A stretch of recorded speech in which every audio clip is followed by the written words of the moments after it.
Because those 12 properties? I'd owned them for 3 years. My name is Tegan Porter, and I'm about to tell you how my golden child brother tried to steal an inheritance that was never his, only to discover he'd been living in my shadow the entire time. Growing up in the Porter family meant understanding your role early. My brother Marcus was the star, football captain, business degree from a prestigious university, engaged to a lawyer's daughter named Brittany. I was the one who couldn't quite figure life out. The family disappointment. It started when I was 16 and told my parents I wanted to study hospitality management instead of pre-law like Marcus. My father actually laughed. Tegan, be realistic. You're not exactly executive material. Maybe you should focus on finding a nice husband instead. Marcus chimed in at that dinner. Yes, sis. Not everyone can be successful. Some people are just meant to be supportive. I chose a state school for hospitality. They chose not to attend my graduation. The real fracture came when I was 23. I'd been working at a hotel in Miami, learning the business from the ground up. Marcus had just gotten engaged to Brittany and my mother was planning an elaborate engagement party. $40,000 worth of elaborate.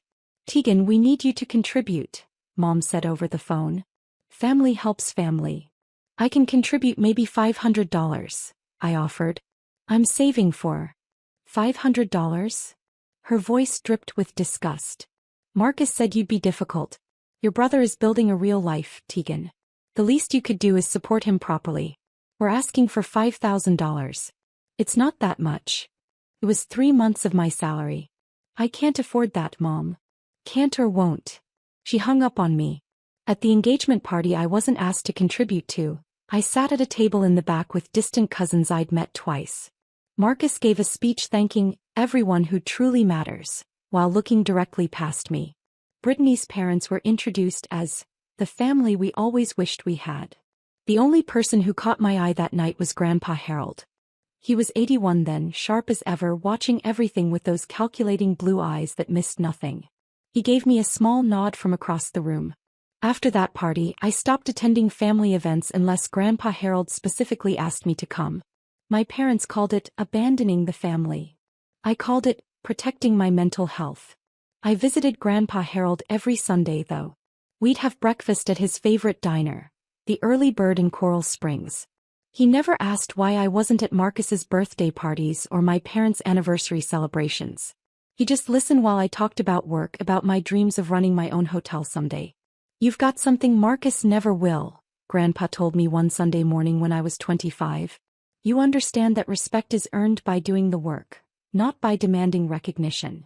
The family doesn't see it that way, I said. The family sees what they want to see. He sipped his coffee slowly. But I see you, Tegan.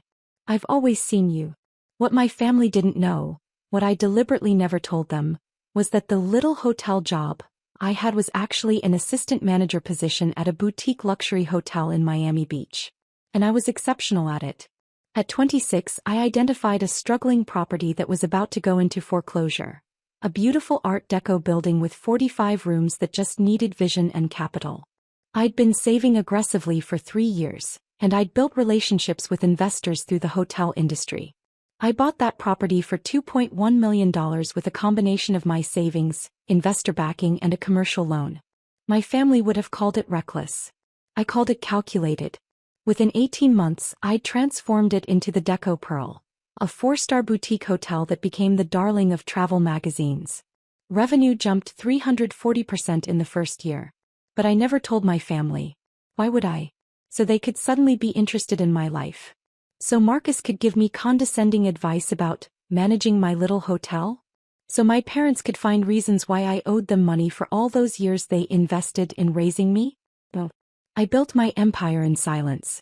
By 29, I owned 4 boutique hotels across South Florida. By 31, I'd expanded to 8 properties with a total portfolio value of $47 million. I employed 340 people, maintained a 4.8-star average rating across all properties, and had been featured in Condé Nast Traveler's 30 Hoteliers Reshaping American Luxury. My family thought I was still working as an assistant manager at some hotel in Miami. I never corrected them. Every time I saw Grandpa Harold, I showed him the real numbers. He'd look at the financial statements and property valuations with pride gleaming in his eyes. "You did this yourself," he'd say. "No one handed you anything." "I learned from watching you," I told him. "You built a real estate portfolio from nothing. You taught me that buildings and land are the only things that hold real value."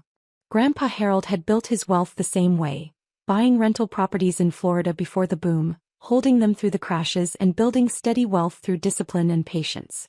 By the time I was 32, he owned 12 single-family rental homes across Fort Lauderdale and Coral Springs, worth approximately $5.8 million total.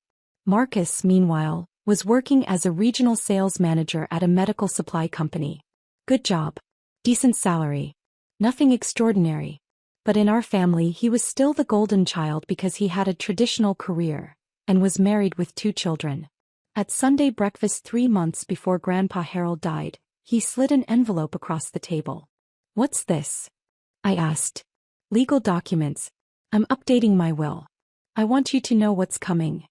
"Grandpa, we don't need to talk about." "We do." His voice was firm. "Because I know what Marcus and your parents expect. And I know what you've built without expecting anything from anyone. Open it." Inside was a copy of his new will. The 12 rental properties were left to me, all of them. To Marcus he'd left $50,000 cash in his car. To my parents, cherished personal items and $25,000 each. "Grandpa, this is going to cause problems," I said quietly. "Good. Let it cause problems. You're the one who visits. You're the one who calls. You're the one who built something real without asking me for a dime, even though you knew I'd have given it to you." He reached across the table and squeezed my hand. "They're going to be angry, Tegan. But you've earned this and you're strong enough to handle their anger." He died 6 weeks later. Heart attack in his sleep. Peaceful, the doctor said. The family immediately assumed Marcus would inherit the rental portfolio. No one even asked me. They just assumed. The will reading was scheduled for 2 weeks after the funeral, held at Sherman and Associates, the law firm that had handled Grandpa Harold's affairs for 30 years. I arrived 10 minutes early, wearing a navy suit I'd purchased for a hotel industry conference. My mother looked me up and down with barely concealed disdain. "Tegan, you came." She said it like she was surprised I'd shown up to my own grandfather's will reading. Of course I came. Marcus walked in with Brittany, both dressed like they were attending a board meeting. He clapped me on the shoulder hard enough to make it condescending. "Hey sis, don't worry, I'll make sure you can visit the properties whenever you want. Family's family, right?" I smiled. "That's generous." My father was already sitting, talking loudly about what Marcus should do with his inheritance. "The Coral Springs properties need new roofs," Dad was saying.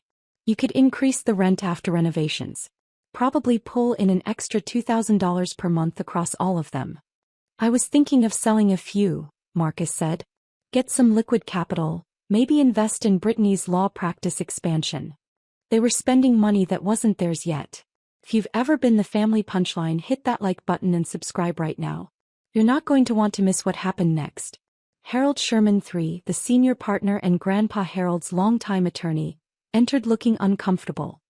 He was 67, impeccably dressed and carrying 2 folders, one thick, one thin. "Thank you all for coming," he began. "Harold Porter was my client and my friend for over 30 years.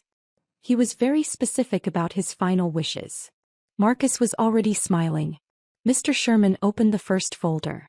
"To my son Robert and daughter-in-law Patricia, I leave all personal effects including my coin collection, war medals and photographs. Additionally, I leave $25,000 each from my savings account." My mother's face tightened. 25,000 wasn't nothing, but it wasn't the millions in property. "To my grandson Marcus Porter, I leave $50,000 from my savings account and my 2018 Cadillac sedan." Marcus's smile faltered. "Wait, what about the properties?" "I'm getting to that," Mr. Sherman said, and I watched his eyes flick toward me nervously. That's when Marcus stood up. "All 12 rental properties in Florida go to me," Marcus announced like he could will it into reality. "Tegan gets nothing, she abandoned family. She barely visited. She was never there." Everyone nodded. My mother actually said, "That's right." I just smiled and placed my folder on the table, the one I'd brought with me. The one containing 3 years of documentation. Mr. Sherman's hands shook as he read from Grandpa Harold's will. To my granddaughter Tegan Marie Porter, who has proven through her actions, dedication, and character that she understands the true meaning of family and hard work, I leave my entire rental property portfolio consisting of 12 single-family homes located in Fort Lauderdale and Coral Springs, Florida. The room went silent. Then Marcus exploded. That's insane. She doesn't even have a real job. How is she going to manage rental properties? This has to be a mistake. There's no mistake, Mr. Sherman said quietly. This is bullshit. Marcus shouted. I'm contesting this. Tegan manipulated him. Actually, I said calmly, sliding my folder across the table to Mr. Sherman, there's something everyone should know. Mr. Sherman, could you please confirm the transfer dates in those documents? The lawyer opened my folder. His eyes widened as he scanned the first page. Then the second. Then the third. Oh my God, he whispered. What? Marcus demanded. What is that? Mr. Sherman looked at me and I nodded permission. His voice was steady but shocked as he read, these are property transfer documents. All 12 of Harold Porter's rental properties were sold to. He paused, looking at me again. To Tegan Porter. Beginning 3 years ago. My mother's face drained of color. What? Grandpa Harold sold me all 12 properties over a 3-year period, I said calmly. Fair market value, structured payments, all properly documented and recorded with the county. The will Mr. Sherman just read? It's technically bequeathing me properties I already own. That's impossible, Marcus said, but his voice cracked. You don't have that kind of money. You work at a hotel. I own 8 hotels, Marcus. I let that sink in for exactly 3 seconds. My company, Porter Hospitality Group, has a current portfolio valuation of $47 million. The 12 properties Grandpa sold me were integrated into my real estate holdings. I've been managing them as rental properties while paying Grandpa an annuity from the profits, which gave him steady income in his retirement. Brittany actually laughed. A sharp, disbelieving sound. That's absurd. If you were that successful, we'd know about it. I pulled out my phone and turned it to face the room, showing the Forbes website. There was my face in a photograph from 8 months ago. 30 hoteliers under 35 reshaping American luxury. Oh God, my mother whispered. You're lying, Marcus said desperately. Those documents are fake. You forged them to steal from. Mr. Sherman interrupted. Marcus, these documents are real. They were properly notarized, recorded, and filed. I have copies in Harold's estate files because he wanted me to have them in case this exact situation occurred. He looked at Marcus with something like pity. Your grandfather sold these properties to Tegan because she was the only one with the capital and competence to maintain them properly. Why? My father's voice was hollow. Why would he do that? Because I visited him every week for 10 years, I said quietly. Because I called him on Wednesdays just to talk. Because when he had surgery, I was the one who drove him to appointments and stayed overnight to make sure he was okay. Because I loved him without wanting anything from him. We loved him too, my mother protested. Did you? When was the last time you had breakfast with him? When was the last time any of you called him just to see how he was doing, not to ask for money or complain about your lives? Silence. You want to know why he sold me those properties? I continued. Because 2 years ago, Marcus, you came to him asking for $80,000 to invest in a friend's startup. Grandpa said no. You called him selfish and didn't speak to him for 7 months. Marcus's face went red. That's not. Mom, you asked him to co-sign a $45,000 loan for a kitchen renovation. When he declined, you told him he was hoarding wealth from his own family. Dad, you wanted him to give you 3 of his rental properties outright so you could manage them and keep the income. He refused and you didn't visit for a year. That's not fair, my mother said, but her voice was weak. Grandpa kept a journal, I said softly. Every interaction. Every phone call. Every request for money. Every holiday he spent alone because you were all too busy. Mr. Sherman, would you like to read from the letter Grandpa left for the family? The lawyer pulled out another document, this one handwritten in Grandpa Harold's distinctive script. He read, To my family, if you are hearing this letter, it means you are confused or angry about my decisions regarding my estate. Let me be clear. I gave my properties to Tegan because she earned them. Not through birthright or expectation but through presence, love, and character. Marcus, you are a good man, but you have always expected success to come from what others give you. Tegan built her success alone, never asking for help, and still made time to be with an old man every week. That is why she has everything. That is why she deserves everything. If you are angry, look inward. I loved you all, but I respected Tegan. There is a difference. My mother was crying. Marcus looked like he'd been punched. Then Brittany spoke up, her lawyer instincts kicking in. This still doesn't add up. How did you afford to buy 12 properties worth millions? Where did that money come from? Drop a comment and let me know where you're watching from tonight. I started buying properties from Grandpa 3 years ago, I explained. The first 3 I purchased outright from my hotel profits. For the remaining 9, Grandpa held the mortgages himself, seller financing at a fair interest rate. I made monthly payments while managing the properties and sending him the rental income minus expenses. He used that money for his living expenses in retirement. You were paying him? My father asked, stunned. Every month. $1,200 per property on average, plus all rental income. Over 3 years, I paid him approximately $520,000 total. I pulled out another document. Here are the bank transfer records. Mr. Sherman reviewed them and nodded. These are legitimate. So Grandpa didn't just give you the properties, Marcus said slowly, like he was trying to find an angle. You bought them. Yes. Then the will doesn't even matter. You already owned them. Correct, Mr. Sherman confirmed. The will was Harold's way of making his intentions publicly clear to the family. He wanted everyone to understand that Tegan earned this. Marcus slammed his hand on the table. This is insane. You stole our inheritance. No, I said, my voice sharp for the first time. I bought properties that Grandpa chose to sell to someone he trusted. You're not entitled to other people's assets just because you're related to them.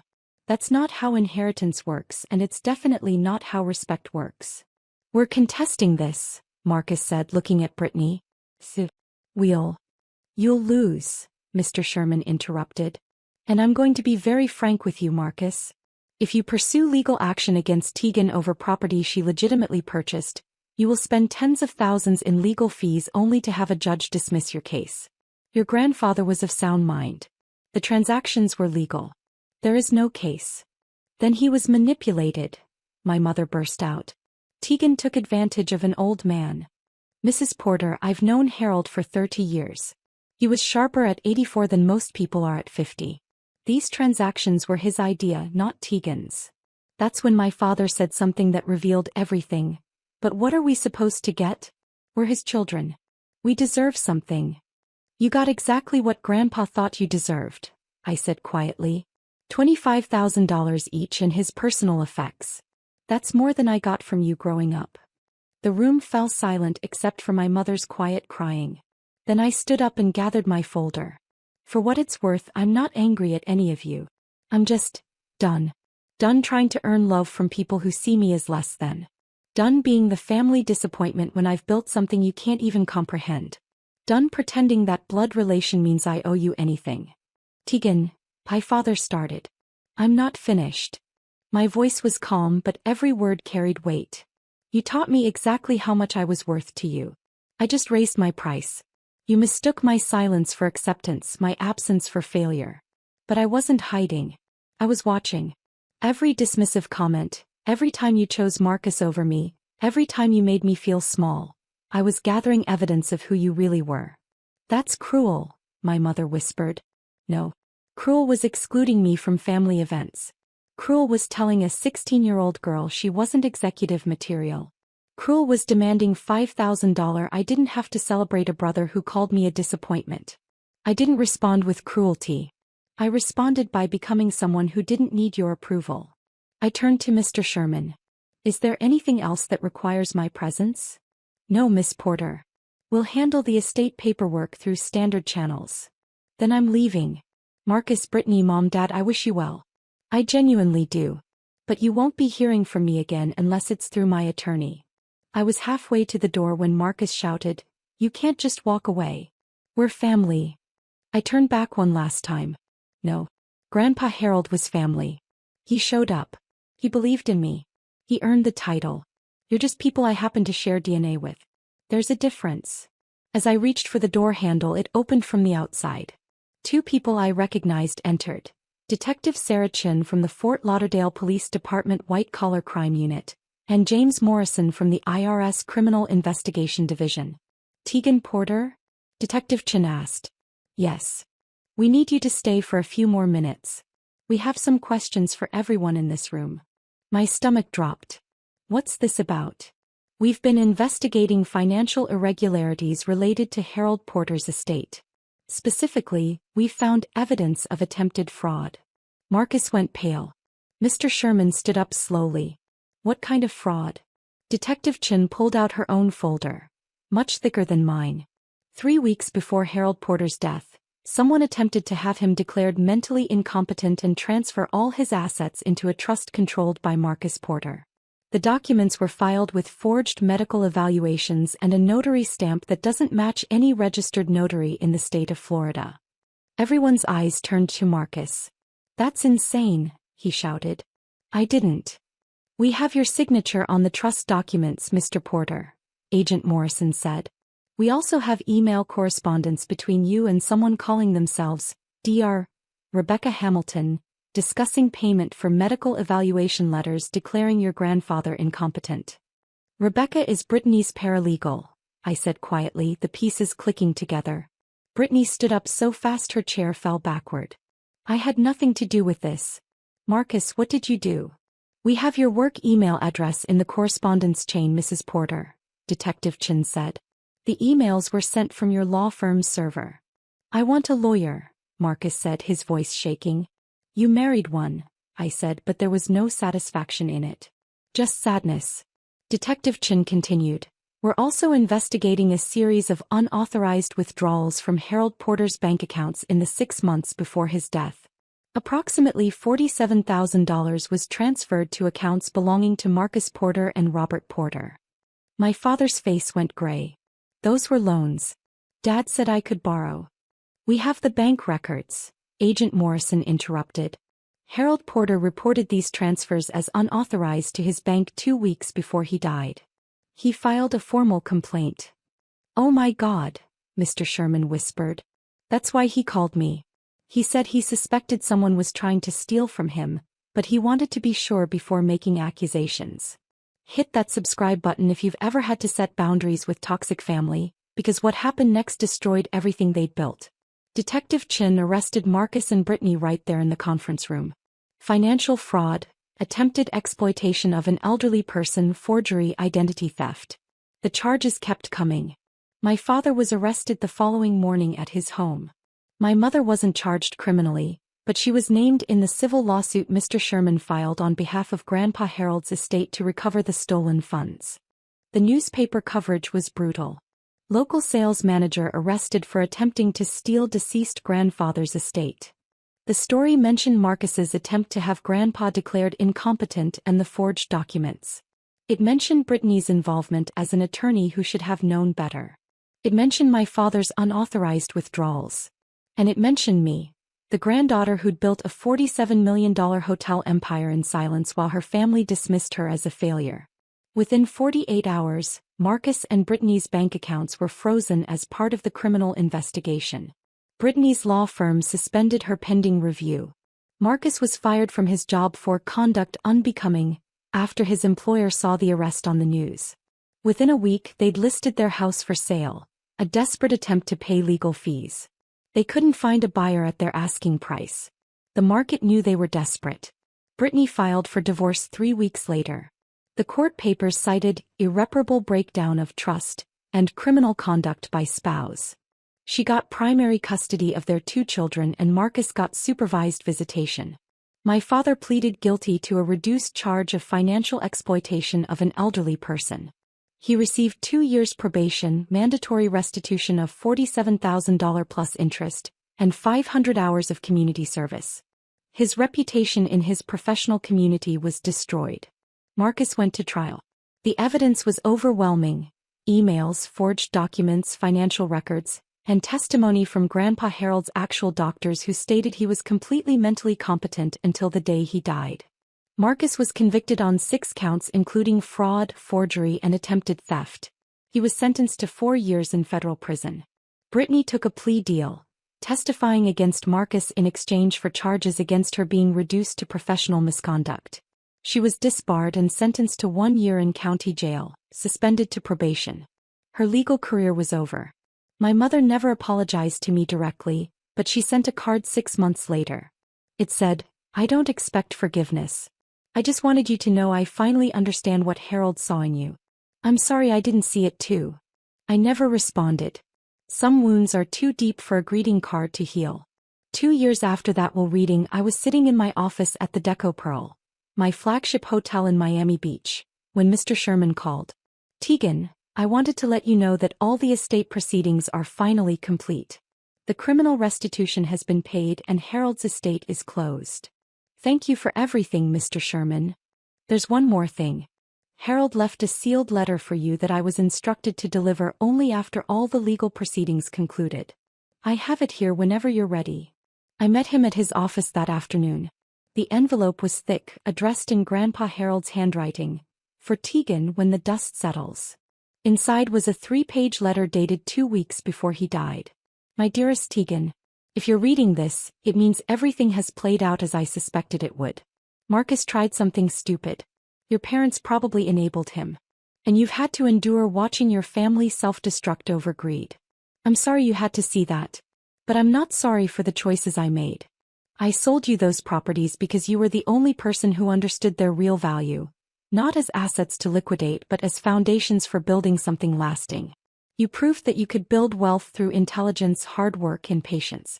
You never asked me for shortcuts or handouts. You earned every single thing you have. Marcus was raised to believe he deserved success. You were raised to believe you had to earn it. Only one of those philosophies builds character. I know you'll feel guilty when Marcus faces consequences. I know you'll wonder if you should have handled things differently. Don't. His choices led to his consequences. Your only responsibility was to protect yourself and what you built. The properties are yours. The hotel empire is yours. But more importantly, the life you've built without needing anyone's approval, that's yours too. That's the real inheritance. Keep building, Tegan. Keep being the person who shows up. Keep proving that strength doesn't require cruelty and success doesn't require validation. You already made me prouder than Marcus ever could because you did it yourself. All my love, Grandpa Harold. I left you one more thing. Check with Sherman about the storage unit key. It's the Art Deco furniture collection I promised you'd appreciate someday. It'll be perfect for that hotel lobby you were designing. I cried reading that letter. Not sad tears, grateful ones. The furniture collection was worth $180,000 and absolutely perfect for the Deco Pearl's lobby renovation. Grandpa had known I'd need it before I did. Today I own 14 boutique hotels across Florida and Georgia. Porter Hospitality Group employs 520 people and has a portfolio valuation of $89 million. We're expanding into Charleston next year. The 12 rental properties Grandpa sold me are still part of my real estate holdings, professionally managed and providing steady income. I kept them because they remind me where I came from and who believed in me when no one else did. Marcus got out of prison 8 months ago. He's working as a night manager at a discount furniture warehouse. We have no contact.